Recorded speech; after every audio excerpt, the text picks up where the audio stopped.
Imagine swimming the entire length of the River Shannon, 230 kilometres over 8 days.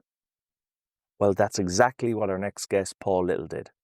In this episode, he talks about the challenge, the motivation, and the cause behind this endurance feat that he recently completed back in August. Enjoy the episode and please share it with anyone you think might find it interesting. There will be a link to the Northwest Stop suicide prevention charity that Paul has raised funds for, and that link will be in the show notes and on the Voices of Boyle website.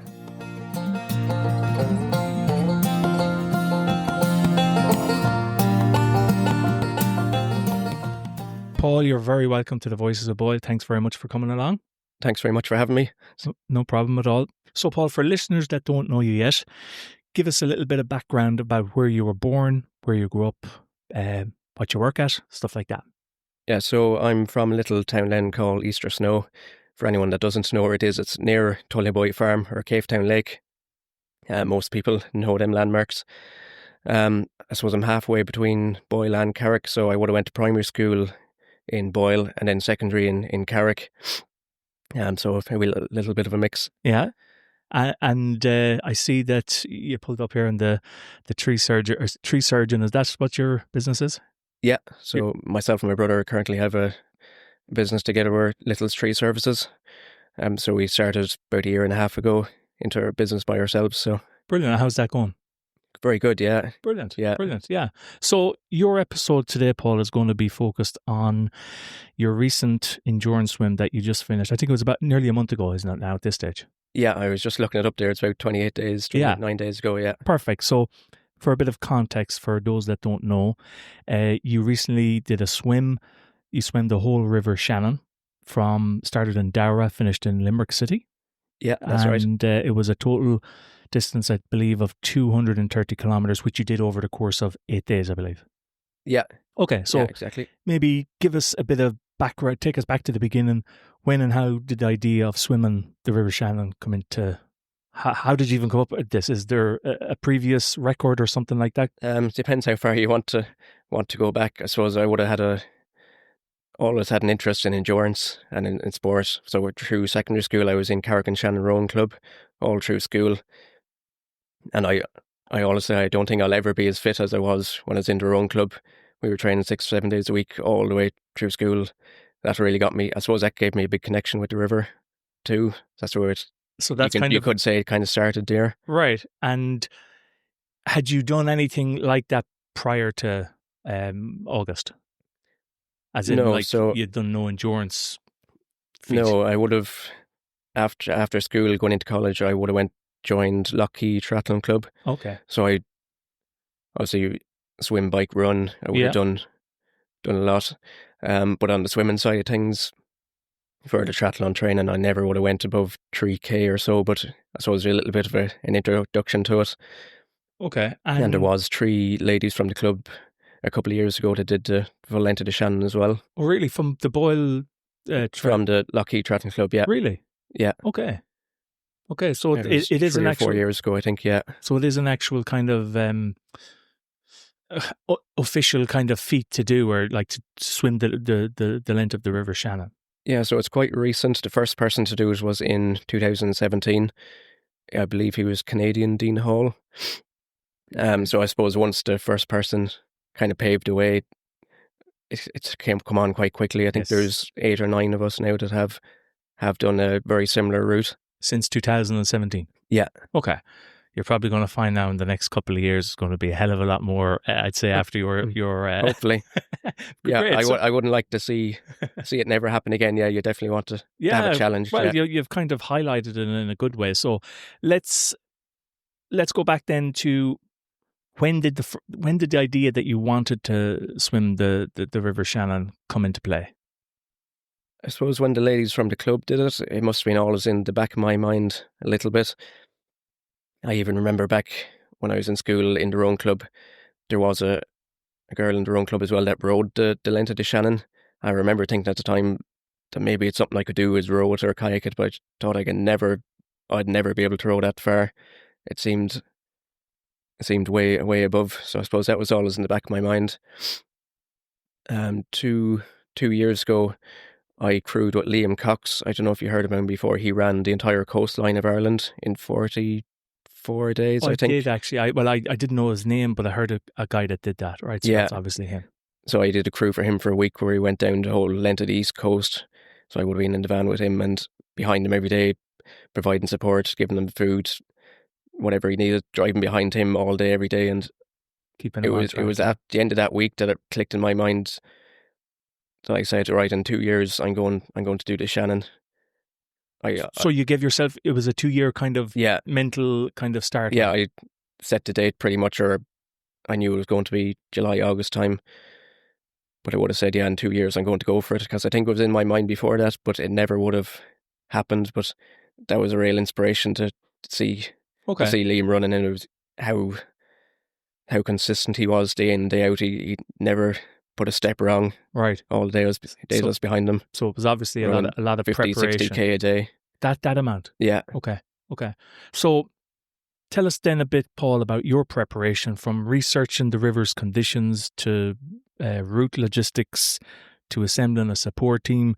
I think I read as well that you even had it planned that your finish day in Limerick was coinciding with some tide, or is that correct? Yeah. Yeah. So the last 3 or 4k into Limerick City is tidal. So if you can't go through on low tide, you'll be walking down it, or somewhere in between. There's Carragher Falls there, so it wouldn't be that safe.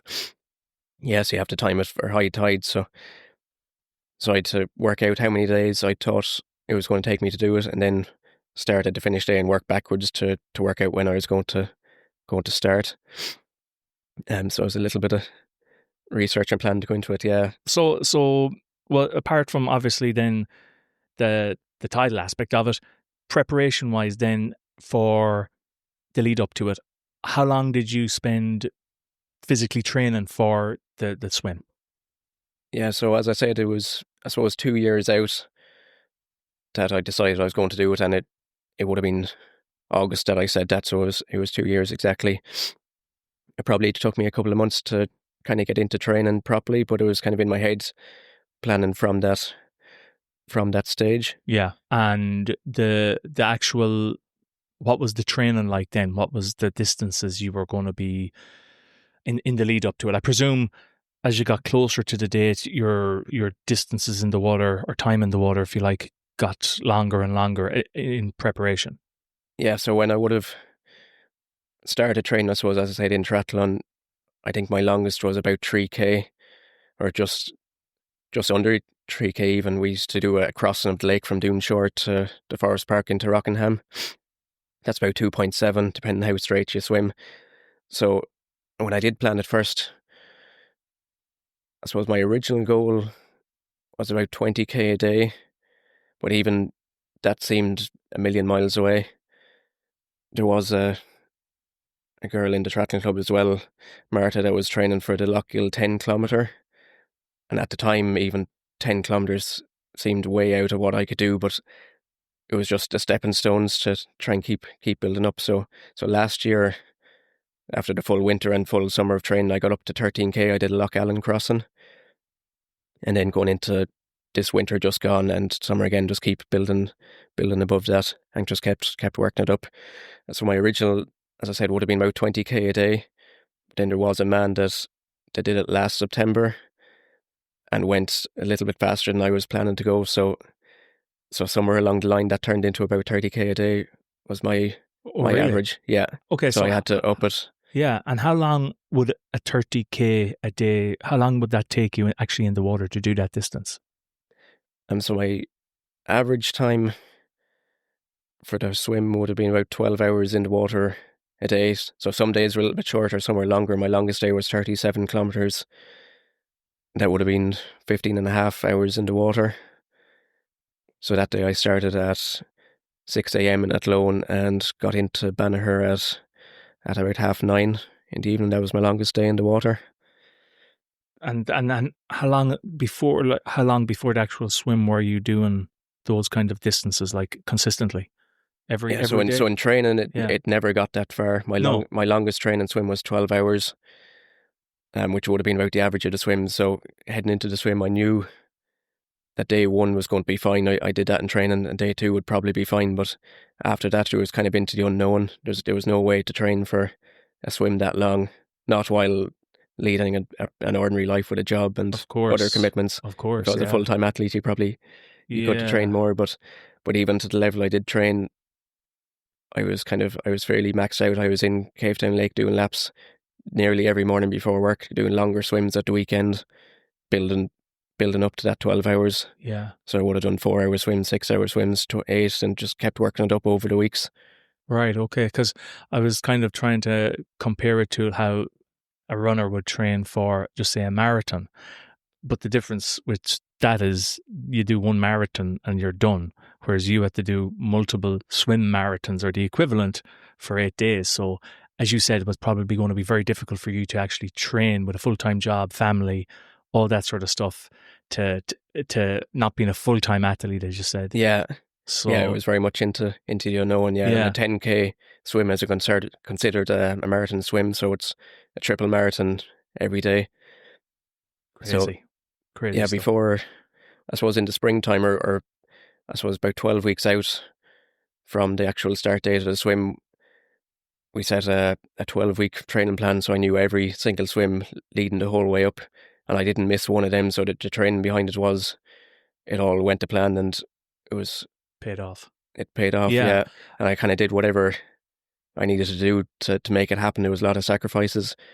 I was only thinking earlier today, the weekend of the Night and Day Festival, myself and my wife went on the Friday with, we have a new baby boy as well, who was Okay. only a couple of months old yet, so we were there on the Friday, but I had a 16K swim scheduled for that Saturday morning, and we also had to go to Sligo for an appointment at a lunchtime, so I'd that morning, or I suppose it wasn't that early getting to bed, and that morning I had to get up, and I was going through Carrick on the way to Lockheed at 3:30 in the morning.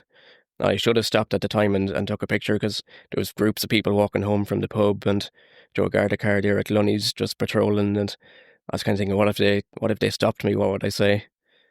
Yeah. They're still on the day before, but I was up early, Yeah. heading out into the lake in the dark. And obviously then you had kept training through the winter in the open water. So what was that like?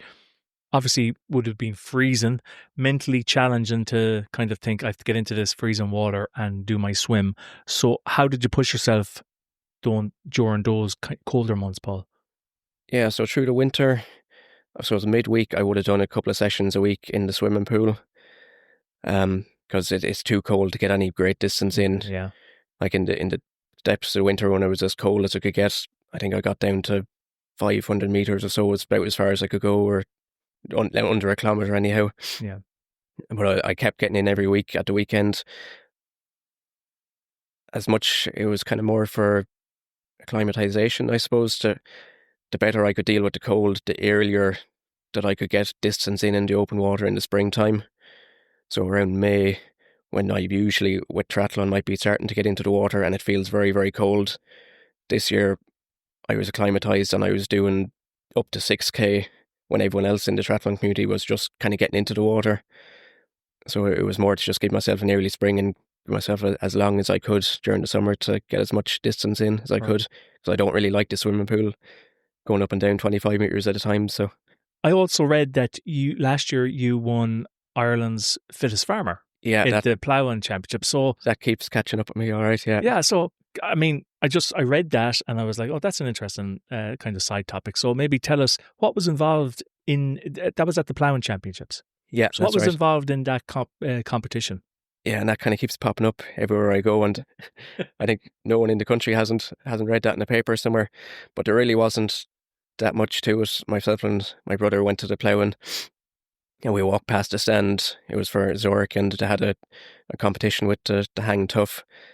So all I had to do was just hang on the bar, and they did a competition, just let people hang on the bar all day for the 3 days, and timed everyone, and it turned out at the end I was the longest. So there wasn't a lot of activities to do in it or anything, but it was just to give it a go and see how I got on. It's a title. It adds to the out portfolio. I don't know when this podcast is going out. It'll be, but the ploughing is actually on tomorrow as well. Oh, is it? So we're going to go down again and, you're going to give it a go. Are you going to try and defend it? But it's a changed format this year, so it's a 2-person team, so one person has to hang on the bar and the other has to do box step-ups. I don't know what the proper name for them Okay, yeah, is, right. but so myself and William will give it a go. And all right, so that's So it may be defended, but yeah, we'll that's see what great. happens. Yeah, absolutely. So let's then move forward to the actual first day of the swim. Dowra, isn't that Cavan or is it Leitrim? Cavan. Wasn't that where? Each side of the bridge, so Oh, okay. I would have started on the Cavan side. Cavan side, Yeah. all right. So tell us a bit about how you were feeling, on the lead up to that day. You were obviously prepared physically. Mentally then, did you get any cold feet, if you like, kind of thinking, can I actually do this? Or was there any doubts creeping through? There's probably always a little bit of doubt, but you have to try and keep as much negativity away as you can. That really holds a lot of people back.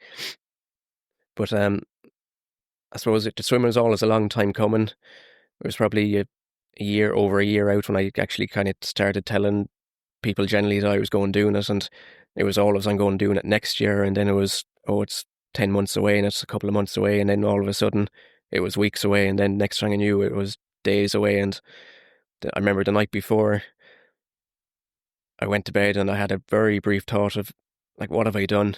Like, there's no backing out of this now. Yeah. I mean, it would be understandable, especially with something ahead of you of like 230 kilometer swim over. Did you have an idea of how many? Actually, I suppose the best thing to do there would be to ask, what was the previous length of time, or what was the fastest time that it took someone to swim the Shannon? 14 days was the fastest for my particular route. So when I mentioned earlier that I upped my distance that I was planning to do and train for the 20 to 30, the man that did it the year before was 10 days, but I found out afterwards he actually did a slightly shorter route, so the equivalent route was 14. But I planned it then to beat the two of them anyhow. So okay, and you did it with a few days to spare. So yeah, right. So you started off then in Dowra, and that first day, can you remember how many kilometers you did?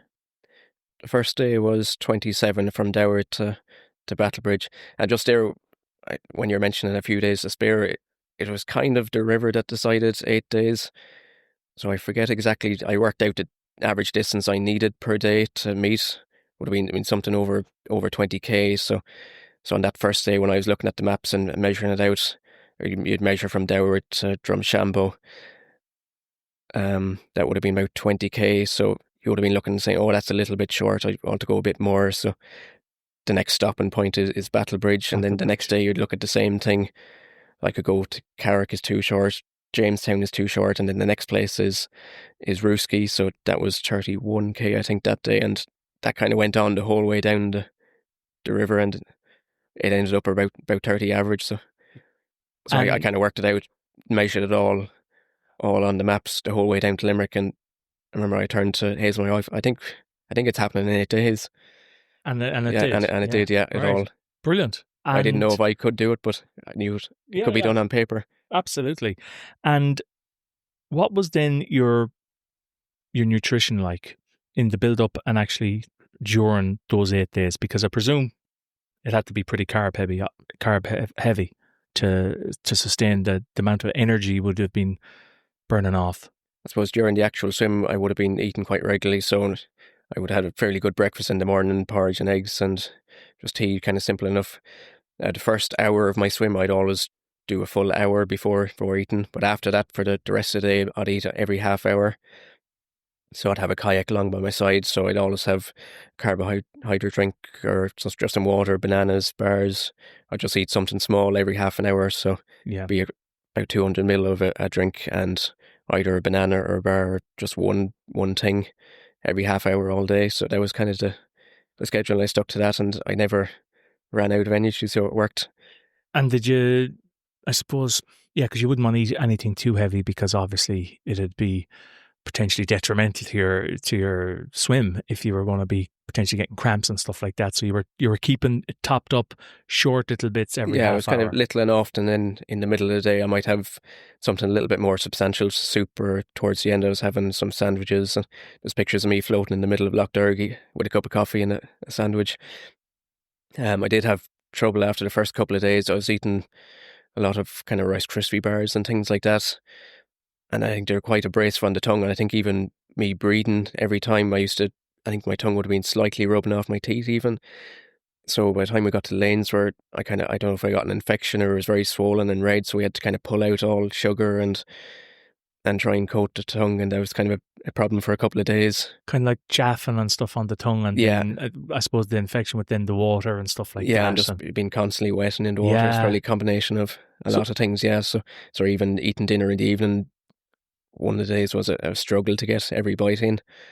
And what was your longest distance and the amount of time what was your longest duration in the water during those 8 days? The longest would have been, I suppose, would have been Loch Ree without touching land. So that would have been 12 hours in the water without putting a foot down, but the longest day would have been the day after from Lanesborough down to Banagher. I was 37. It was total about 15 and a half hours, I think. But there would have been a break in the middle. We got out at Clonmacnoise and had lunch there and then back in the water again. But it's still 15 and a half hours. It was only out for half an hour all day, yeah. And how did the body...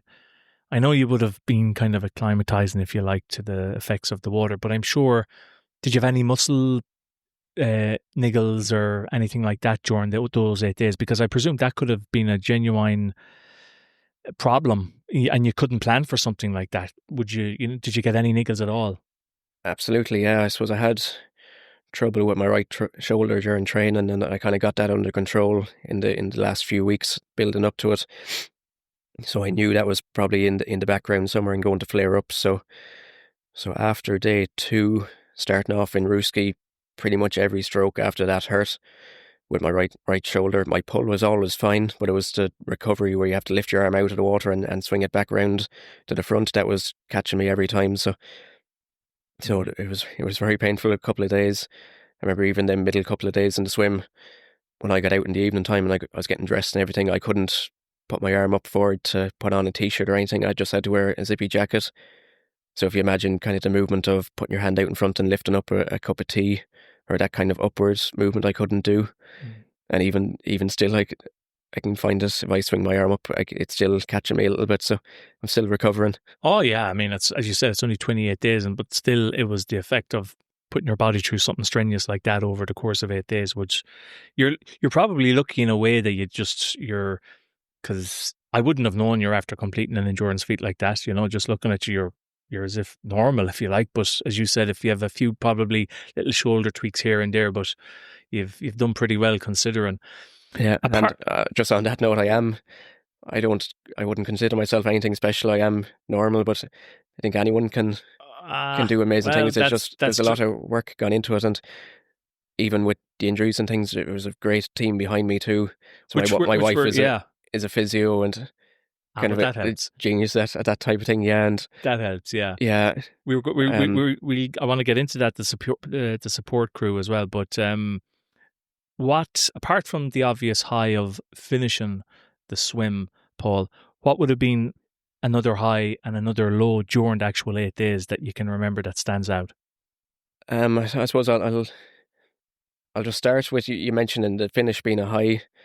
I don't think it was the high that a lot of people would expect it is. I don't know, I was kind of thinking about it for weeks afterwards. People expect it to be this big high, but I never really got that. But I only it took me a while thinking about it, that I think for months and months leading up to the swim, to make it possible in my own mind, I had to make it as doable and make it as small as I could. So I never made it into a big thing. I did enough training and enough mind kind of work to make a 30-day feel normal, and to make it possible in my own mind. So it's kind of funny. I spent an awful long time putting the swim down in my own head, making it easy.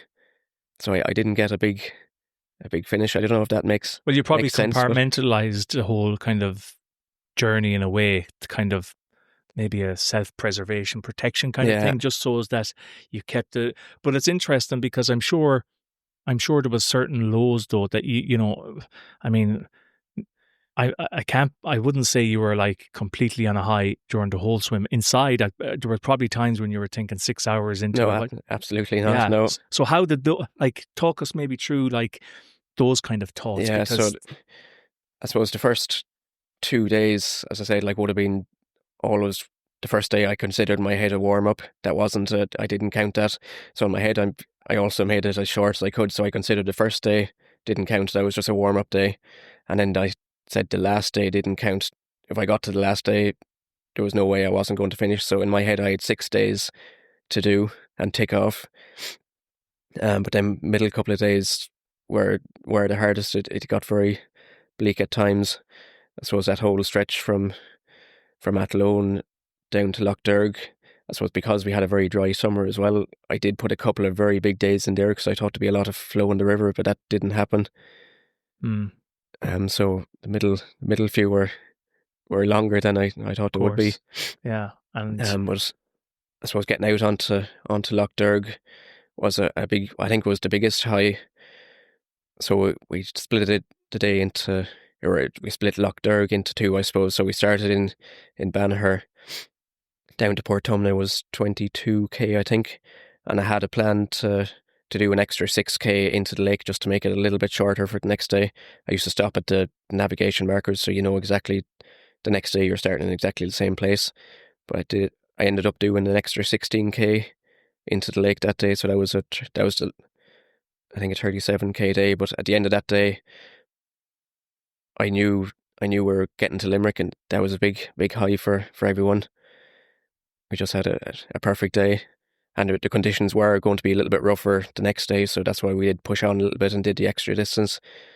But it was at that stage when you were getting there, it was just 2 more days, and it was going to take a lot to stop us when we got that far. Of course. And then at the end of every swim day, if you like, especially during those middle days, what did you do to recover, Paul, to kind of prepare you for the next day, both mentally and physically? Like, what were you doing? Were you going to, like, were you sleeping well? Like, or was it kind of like you were getting that buzz, rush of adrenaline that you could find it hard to sleep? Yeah, so I suppose there wasn't that much time for recovery. I couldn't sit down for hours and put my feet up. Like it was kind of in the door and just get into the shower, get warmed up. I would have been cold enough after each day's swim because it's a long time in the water. I know it's summertime and you've wetsuit, but it's Ireland. It's a long day in the water. So it's into the shower, get dressed. I would have been out for dinner then, just try and get the calories back in, get food in. There was 3 of the evenings I would have had a massage. So Bernadette Glancy from Carrick Shannon came down, and she was a great help as well. Set the bed up on the dock or wherever we were, get a massage as well, and usually kind of into bed as soon as I could. And sleeping was a little bit funny. I think I don't know the science behind it exactly, but I think after that long of a swim or after multiple days as well, I suppose the body has to work very, very hard to recover. So I used to go to bed. I used to have sweat flowing out of me for hours. I'd be wet after the night. Yeah, I don't know why, but I think the body just has to work very hard to recover. But then towards the morning time, I'd wake up and I'd be shivering cold, and I'd go the opposite way, and that happened every night pretty much. It'd be very, very hot, and then you'd be freezing in the morning. Okay, interesting. And then you'd have to up early again and breakfast in and back in the wetsuit. Back in the wetsuit, right.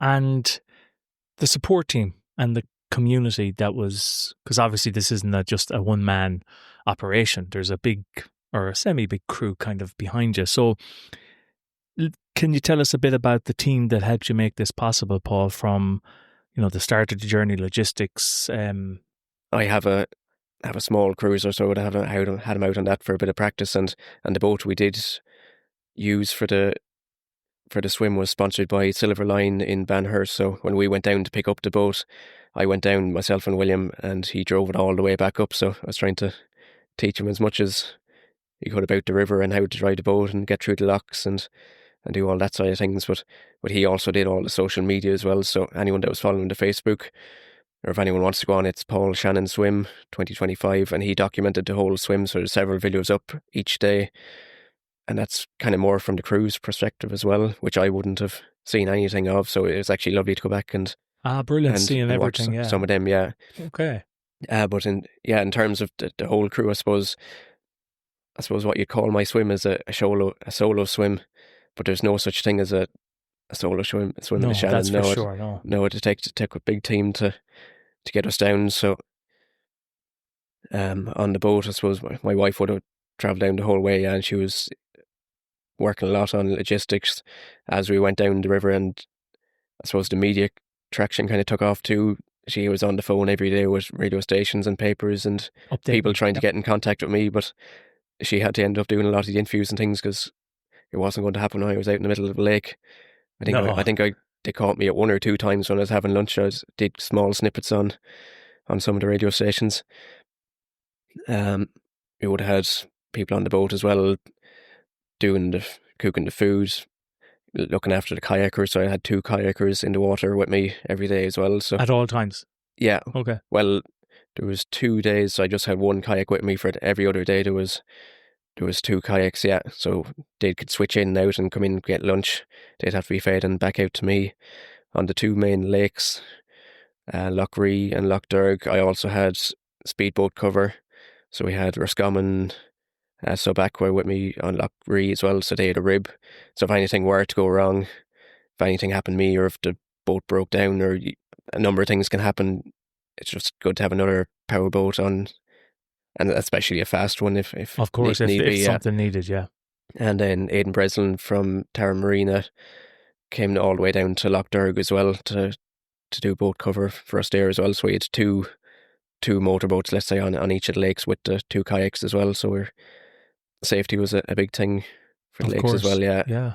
So and even on the river sections, I suppose that I never didn't have a kayak by my side because I'm only a small dot in the water compared to a jet ski or a big cruiser or something coming along. That's true, yeah. Yeah. You wouldn't think of that. Well, as you said, it's not a solo. It is a solo swim, but it's a lot of people in operation. So what would have been the total kind of crew size, if you like? Was it 7, 8 people kind of consistently, more or less, there and around you? Yeah, it would have been about that. So a few people kind of switched in and out on the boat as the days went by. Yeah, but yeah, we would have had probably 6, 7 most days. Yeah, and that includes kind of people in cars as well, kind of driving back and forth or dropping off things we needed, or making runs to the shops, or simple things you wouldn't think of. And when the kayakers were beside me, the cruiser might have to pop into a harbour to fill up on water or get supplies or get diesel, or there was a lot going on behind the scenes that I wouldn't have had much idea of from the water. Well, I was going to ask you, is there any kind of funny story that you can repeat, of course, that was going on behind the scenes you only later found out about after the swim? So we had some boat problems too. We had a few electrical issues, and we heard after William was up at 3 o'clock during the nights with his head stuck into the engine compartment trying to figure stuff out. And I'd say there was a lot going on though behind. We had my Hazel's niece and her boyfriend on crossing Loch Ree, or she did a couple of days with us, but he was there for Loch Ree as well. And there was one stage that William put on a wetsuit and he decided he'd hop in and swim with me for a few minutes. We're out in the middle of Loch Ree, so you're kind of hours from anywhere, so it's a little bit morale boost and just something for me to look at someone swimming beside me. Yeah. So we usually just told Shane to stay between the green and red markers and just where to go. And so William hopped in and he was swimming, and it was only after he found out that Shane is colourblind, he didn't know what colour the markers were, so he had to ask other people on the boat what colour markers were, so he wouldn't go the wrong side and land up on any rocks or anything. But the boat made it down one piece anyway. Yeah, exactly. And along the way then, Paul, had you many people in certain sections, obviously not out in the Loch Ree or Loch Derg, the lakes, but along the river sections, did you find that local community people were coming out to cheer you on, or was that a thing at all? Yeah, so the support was massive, and it was much more than I ever could have expected. So, like, even I'm trying to think what time I started in Dower, was it 7 or 8? But whatever time it was, we had a good crowd to wave me off in the morning, and there was a massive crowd that evening coming into Battlebridge and down through Carrick. There was a lot of people, and I knew in my head that I suppose this is my side of the Shannon, I suppose, around Carrick and my local area, so I knew to be big support. Like going down from Carrick down to Jamestown, like it's 8k to Jamestown, and you're not beside any roads or any towns or anything, or anywhere going past, so you don't expect to see anyone, but it was people that made their way down to the river and scrambled through fields and crossed fences and popped their heads up along fields as it's going down. And So that would have been good morale nice boost to as keep well. us going, yeah. Yeah. But then, as I said, yeah, farther down the river, I thought the support would drop, but I think the swim kind of gained a lot of traction, even in the boating community and people on the river towns, and a lot of people knew we were coming and started following. So as we got down the river and farther away from home, the support actually got greater and greater. Every town we came into, there was crowds clapping me in. That Brilliant. loan was very big. Down into Banagher, there was people that waited all evening. When I got in at 9:30, it was getting dark, and there was a big crowd there for me. And That's great. yeah, it kept getting bigger the whole way down. I think on that fifth or sixth day, I remember there was one point I was swimming. We were in a section that was miles from any town or people. We would have been away from everyone for hours, and I had kayak along by my side, and I was swimming away, and I could hear cheers in my head.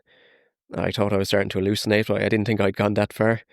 But I could every so often I could hear these cheers, and it sounded very like, you know, when you're going to a bridge or something and people are shouting. I couldn't hear much in the water, but I could hear people shouting.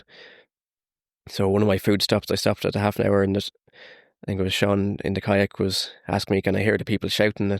So there actually was people shouting. All the cruisers going past, they'd heard about this, how to swim, and all the boats going past were shouting and clapping. Brilliant. So the support, You weren't hallucinating after all. No, the support kept growing the whole way down. Yeah, it only got bigger and bigger. Excellent. And you mentioned that you're a member of the Lockheed Swim Club, Tri Club. Yeah, I'm a member of both. So I would have been a member of the triathlon club from 2012 onwards, and then when I kind of had this swim 2 years ago planned in my head, I joined the Boyle Swim Club as well. They've just started as well. I think they're about 3 years old. That's right. I think 3 or 4 anyway. Yeah, so they were a massive help as well for getting the distance up.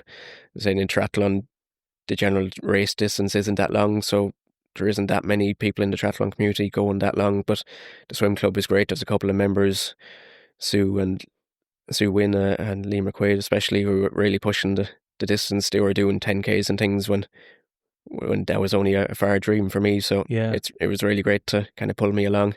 That's brilliant. And get the distance up. You had the kind of support from them as well, give you some advice and stuff like that. They would have been in the water with me a lot of mornings last year. We used to be in the water at 5:30 for a couple of mornings a week to do 4K, and all through last year, and then this year I started kind of doing my own thing a little bit more because I was following my own schedule and I was going longer a lot of mornings too. So, but it was great to have the swim club behind me too. Of course, yeah, for that experience. I know you said when you finished, it was Limerick. It was Limerick, and it was beside the museum, was it? I think I read it was beside the museum. It would be in the middle of Limerick City. Yeah, right. Just below the castle. I would have swam past the castle. The Abbey River comes down through the middle of Limerick, so it was just at the end where the Abbey River meets the Shannon.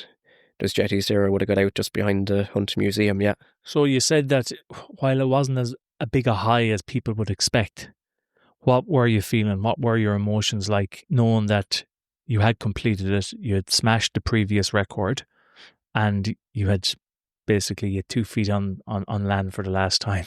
Yeah, it was certainly a relief. Yeah, it was great. I suppose it was great that it all went to plan, and we pulled it off. Because I suppose when I had it planned, I thought my schedule was just about possible.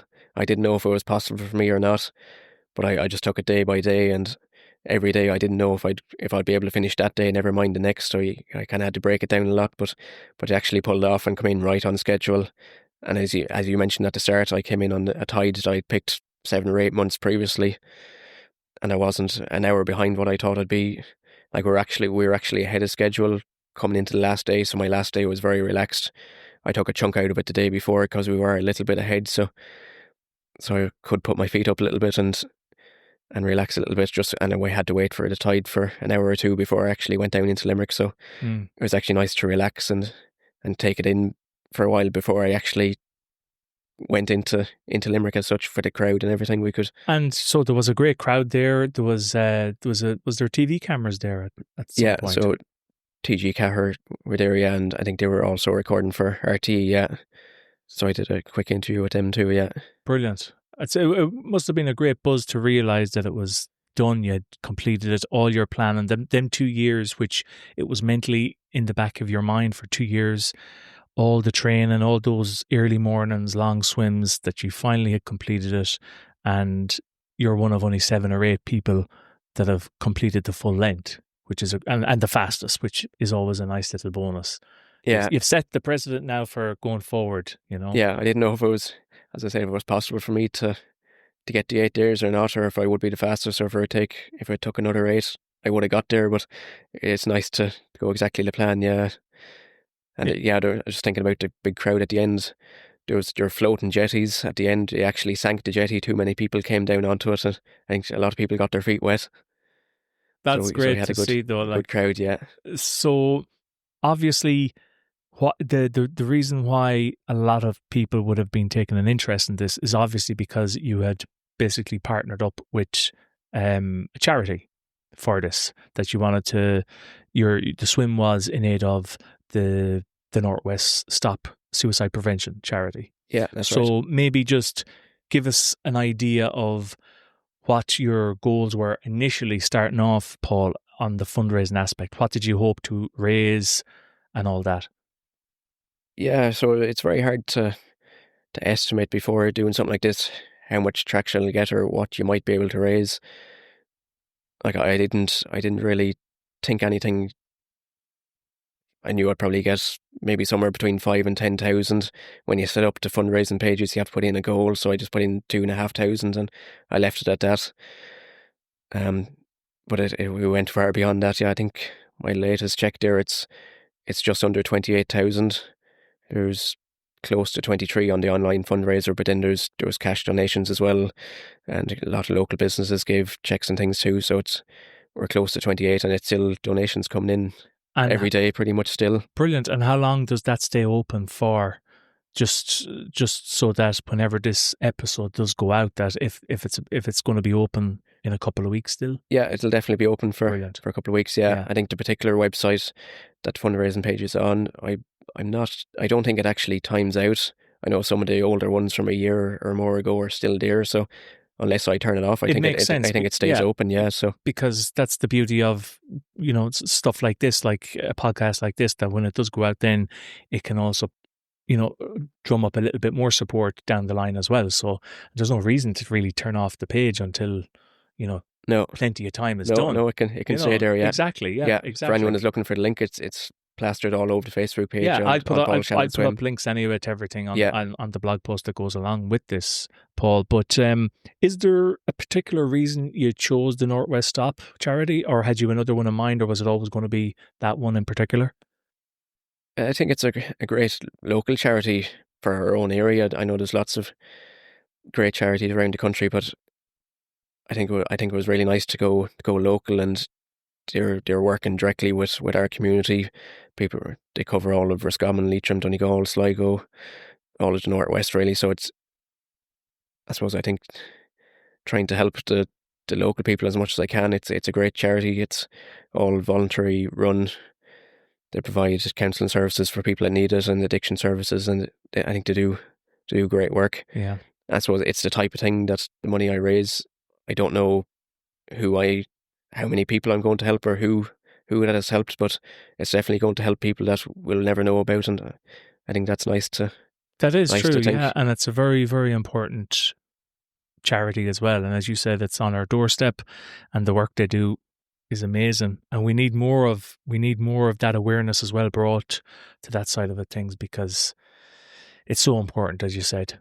Yeah, absolutely. The more that it can be talked about, the better, because it's all too much of a common problem. It is these days. Yeah, and I don't think I'm not an expert on it, but the government services aren't are very lacking, or they aren't really there. So the slack is being taken up by a lot of these charities. It is, and there's similar charities all around the country doing great work. Yeah, and that's so. Yeah, exactly. I think a lot more could be done by the government to kind of cover some of this, but if you have people like yourself, Paul, that are drumming up this kind of support in different areas of the country, that makes a big difference as well. And I think that's, apart from a massive endurance feat of doing what you did, the fact that it was for the Northwest Stop Suicide Prevention Charity, a lot of people, everyone can relate. No one doesn't know someone that's affected by that. So absolutely, yeah. And that's the problem. There's nobody that hasn't been affected in some way. And it's very common. So the day I finished, we went out for a nice celebration meal with family in Limerick, overlooking the river. We had a nice dinner, and it was, I suppose, a celebration. And then we went outside the door, and there was an ongoing recovery for a woman who had just gone into the river. And I think she was okay and everything, but it just shows how common it is. And I suppose it really hit home of why we did the swim. And so it was a happy time for us, but it's still an ongoing problem. And yeah, of course. Especially around Limerick, there's a charity there that do patrols of the river at night time. Because it's so because it's so common, yeah. And I was in contact with them after, or they approached me after the swim to thank me for the work. Well, that's it, you see, because that's what it's all about. Like people like yourself that are doing those feats and bringing awareness to something that's still a little taboo in Ireland. Always has been, and the fact that the government isn't as involved as they should be in this topic. But it's amazing. The aftermath, then, as you said at the start, Paul, you're about 28 days since the swim. How's life been since then? Is this kind of, from 2 years of planning mentally as well as physically, is it a relief to have it done and achieved it? It's great to have it behind me, yeah. So I suppose for the 2 years, or certainly for the last year and a half when the training really kicked off, it's been a big sacrifice, I suppose, for me and my family. So as I mentioned, we have myself and my wife have a new little baby. He's 5 months old now at the minute, so he would have been, I suppose, there for all the main part of my long training. And I suppose the planning started before he was on the way. So I suppose there was a time that I thought maybe we should put this off a couple of years or not go ahead, and that I can't do it because of him. But then I kind of flipped it around and said I have to do it because of Conan, and he's going to look back on this and it's going to be a great thing for the family. But I did miss out on a lot of time together, so I'm kind of catching back up with that now, and back up, yeah, exactly, getting that quality time in now, yeah. And looking back then at, just say, the 2-year period from when you made that decision to when you put the feet on the pier in Limerick City, what was one memory, if you could pick just one, that stood out for you during that 2-year period, whether it was before, during, or in the immediate after of that swim, Paul? It's very hard to pick one. Yeah. I think the whole experience is something that I'll never forget. I think it'll be great going forward to look back on, and I don't think there's a day that passes that it doesn't go through my head and kind of think about what we did pull off and do, and the scale of it, yeah. And it's documented as well through videos, social media, and that'll always be photos, of course, and it'll always be there to look back on as well. Yeah. And if for nobody else, I think the photos and videos things are great for me, because I didn't see any of it. I was looking into the darkness of the Shannon for 8 days. I didn't see much of the outside world at all. So it's actually very nice to go back and look on the pictures and see the smiles on people's faces and what was going on behind the scenes and all the work that went in. And it's just a perspective that I didn't see during the week, or I didn't have the capacity to think about it. I'd a lot going on to just keep my own body moving. And so you've done a few things, you've done a lot of swimming, but would there be any other endurance feat that you think going forward that you might like to do, whether it's for a personal adventure or a charity in the future? Would there be, what's next basically? Have you any ideas about maybe doing something in the future, Paul? No, I don't have anything nailed down at the minute. We're trying to build a house at the minute, so I think that's the next big challenge. But in terms of swimming and sport, I'll just do it on a little bit more of a leisurely scale for the minute, yeah, and just to stay social with the club and just to keep active, but there won't be anything big for a while. Maybe in a couple of years, but Yeah, exactly. if someone else goes for a quicker time, we might have to go again.